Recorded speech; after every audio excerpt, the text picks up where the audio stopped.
Good day, faith friends. I am Russell May Mauyon, your gospel sharer for today. And our gospel is John chapter 12, verses 44 to 50.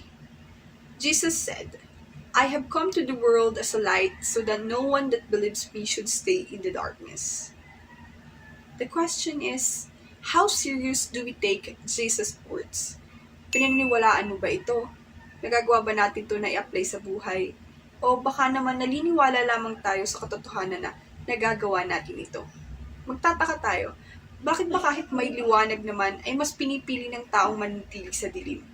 The answer is simple. We are too distant with Jesus. Kinikilala natin si Jesus, pero hindi naman natin ito na isa sa katuparan. Dahil ang katotohanan, kung talaga na naisa sa katuparan natin ng mga salita ng Diyos, makikita ito sa ating pamumuhay, sa trato natin sa ibang tao, at paging sa ating mga sarili.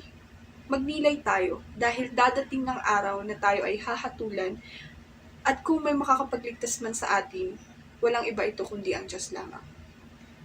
Hindi tayo si Jesus at kailanman ay hindi magiging siya. Pero we do have the power to share Jesus' love, forgiveness, care, and acceptance. Sa atin nagsisimula ang pagbabago. We learn and grow from His words. So ask yourself, how will I do that today?